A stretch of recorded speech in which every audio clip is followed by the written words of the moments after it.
Assalamualaikum warahmatullahi wabarakatuh. Perkenalkan, kami dari kelompok 9. Di sini kami akan menjelaskan mengenai perbedaan audit dan tata kelola beserta contohnya. Sebelumnya, perkenalkan dari anggota kelompok kami. Yang pertama, Perkenalkan, nama saya Anissa Dwi Puspitarini, NPM 003.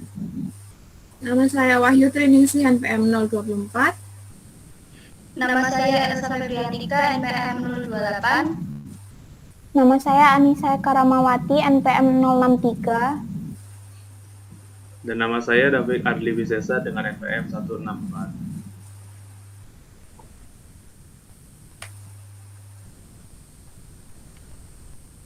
Yang pertama yaitu menjelaskan perbedaan mengenai audit ID dan tata kelola. Apa itu perbedaannya? Yaitu menurut pakar atau menurut para ahli, yang pertama dari Agus pada bulan 4 2012. Audit merupakan suatu pemeriksaan yang dilakukan secara kritis dan sistematis oleh pihak yang independen terhadap laporan keuangan yang telah disusun oleh manajemen, beserta catatan-catatan pembukuan dan bukti-bukti pendukungnya, dengan tujuan yaitu untuk memberikan pendapat mengenai kewajaran laporan keuangan tersebut. Yang kedua yaitu menurut Mulyadi pada bulan 9 2014. Suatu proses sistematik untuk memperoleh dan mengevaluasi bukti secara objektif mengenai pernyataan-pernyataan tentang kegiatan dan kejadian ekonomi yang bertujuan untuk menetapkan tingkat kesesuaian antara pernyataan-pernyataan tersebut dengan kriteria yang telah ditetapkan serta penyampaian hasil-hasilnya kepada pemakai yang berkepentingan.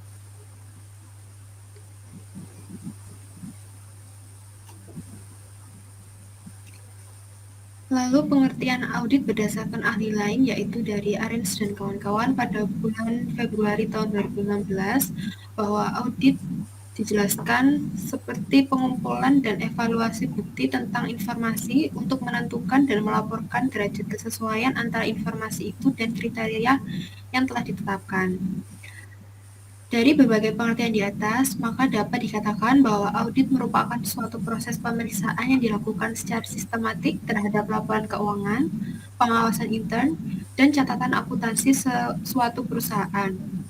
Audit sendiri bertujuan untuk mengevaluasi dan memberikan pendapat mengenai kewajaran laporan keuangan berdasarkan bukti-bukti yang diperoleh dan dilakukan oleh seorang yang independen dan kompeten. Jika tadi telah dijelaskan apa itu audit menurut para ahli, di sini saya akan menjelaskan yaitu apa itu tata kelola menurut para ahli. Yang pertama yaitu dari ITGI tahun 2007, yang bisa kita tarik makna yaitu tata kelola teknologi informasi merupakan tanggung jawab Dewan Direksi dan Manajemen Eksekutif yang merupakan bagian tak terpisahkan dari tata kelola perusahaan dan terdiri dari struktur kepemimpinan dan organisasi dan proses yang memastikan bahwa organisasi teknologi informasi menopang dan memperluas strategi dan tujuan organisasi. Lalu yang kedua yaitu menurut Weil and Rose tahun 2004 yang dapat kita tarik arti yaitu tata kelola teknologi informasi merupakan framework yang spesifik dalam pengambilan keputusan dan akuntabilitas untuk mendukung kebiasaan perusahaan dalam menggunakan teknologi informasi. Selanjutnya, bagaimana contoh penerapan tata kelola dan audit IT?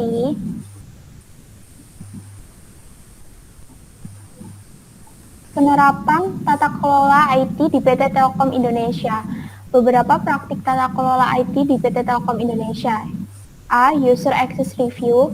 Tujuan menerapkan ini adalah untuk memberikan hak akses kepada pengguna berdasarkan kebutuhan bisnis dan pemisahan tanggung jawab, sehingga peran dan tanggung jawab dari pengguna lebih tertata dan terkontrol. Yang B. Password Management. Tata cara mengelola kata kunci oleh pengguna agar fungsinya sebagai keamanan dapat berjalan secara efektif. Hal ini penting agar dalam pengelolaan seperti pemilihan password yang baik sehingga selalu aman. Yang C. Pengelolaan audit log. Pencatatan segala aktivitas yang dilakukan setiap pengguna dalam tabel log secara rinci. Secara default akan langsung mencatat waktu, pengguna, data yang diakses dari berbagai jenis kegiatan. Dari audit ini diharapkan semua kegiatan dapat tercatat dengan baik sebagai histori. Yang D, pengelolaan and user computing. Memberikan panduan dan aturan pengembangan sistem informasi yang dilakukan oleh organisasi itu sendiri. Pengelolaan yang ada pada PT Telkom itu meliputi pelatihan pemrograman komputer dan alat-alat pendukungnya, membantu perolehan dan transfer data, membantu pembuatan program, mengevaluasi hardware dan software yang baru, serta mengelola katalog dari aplikasi dan database yang sudah ada. Audit tata kelola TI perusahaan X dengan COVID-5. Studi kasus, sistem distribusi air bersih merupakan pembagian atau penyaluran air bersih dari asal pengelola air ke area pelanggan. Perusahaan X merupakan perusahaan yang bergerak dalam distribusi air bersih bagi masyarakat. Rendahnya tingkat pelayanan serta tingginya tingkat kehilangan air merupakan masalah yang dialami oleh sebagian besar perusahaan distribusi air bersih di Indonesia. Penelitian audit tata kelola TI dimaksudkan untuk melakukan audit pada perusahaan X dengan mengukur tingkat kompatibilitas tata kelola TI dan dapat memberikan 21 rekomendasi perbaikan terhadap kesenjangan atau gap compatibility level. Rangkaian proses audit yang dilakukan pada perusahaan X dilaksanakan dengan proses identifikasi tujuan bisnis, identifikasi tujuan TI, dan identifikasi proses TI. Dilanjutkan dengan pengelolaan dan analisis data serta pemberian rekomendasi. Framework COVID-5 dijadikan sebagai dasar acuan dalam pelaksanaan proses audit. Hal ini berarti secara umum proses telah dilakukan dengan teratur, terencana, dimonitor, dan disempurnakan. Dan hasil dari proses tersebut didefinisikan dengan baik, dipantau, dan dipelihara. Tapi masalah yang terjadi belum terselesaikan secara maksimal dan telah adanya kebijakan yang dibuat, tetapi masih belum mencapai level 3, atau established process. Pemberian rekomendasi untuk perbaikan telah dilakukan dengan mengacu pada standar COVID-5 untuk mengatasi gap yang terjadi karena adanya perbedaan expansion compatibility dengan current capacity.